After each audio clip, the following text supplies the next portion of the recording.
Networking in 3D. Yeah, depth really matters. I'm Chris Lanning from Solo Pro. Now, I am primarily a virtual networker. Been doing that for several years, usually through the H7 network. I love it. I've made so many great relationships with people around the country and around the world. Now, H7 has some in-person meetings, but it also has many virtuals. And like I said, I've done almost exclusively virtual through H7. And it's great. Look, virtual networking is awesome because it's convenient, it's inexpensive, you get to meet people all around the country, all around the world. You don't even need to leave your house. It really is great. But I discovered this week that there are a few drawbacks to doing it. One of the biggest things is I got a chance to go to the H7 Global Summit in Nashville. Now I've heard, similar to Vegas, what happens in Nashville stays in Nashville. So some of these stories aren't going to come out. But I got a chance to meet in person people that I have known for years virtually. And let me tell you something, it really changed the relationship. So if you're somebody that does primarily virtual networking, I strongly encourage you to find occasional opportunities to do in-person networking, and bonus points if that in-person networking is with people that you have existing relationships with through virtual networking. You will see a huge difference. Why is that? Well, look, we all have these factors we use to determine whether we trust somebody, like them, want to work with them, right?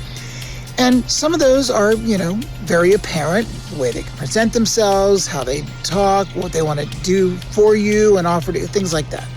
But there are some that are just kind of unknowns. We just sort of sense. And I think some of that gets lost when we do those Zoom meetings. What I found is by doing this, all these ones that I had great relationships with, those relationships now pale in comparison to our relationship after having met. I got to know them better, got to trust them better. I'm hoping in most cases that they got to trust me better and will want to work with me even more. It was amazing, and that's why I recommend that you do that. It can go the other way. There were a few people that I went there that I had major respect for. Once I met them in person, not so much.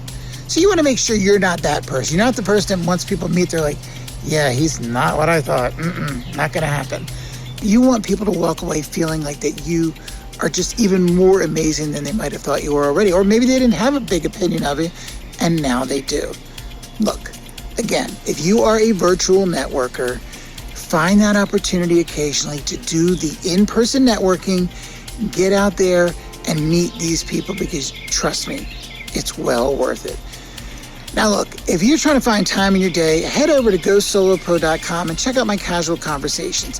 This helps you get social media videos real easily. We sit down, you and I have a conversation, and that's it. That's all you need to do. I take care of everything else. It's nice, it's simple, and you'd be amazed at how much content we can get out of just one conversation. So check that out, GoSoloPro.com. And if you're interested in information about H7, reach out to me. I would be glad to answer any questions for you that you have about it and share my experience as well. Hey guys, have a great day.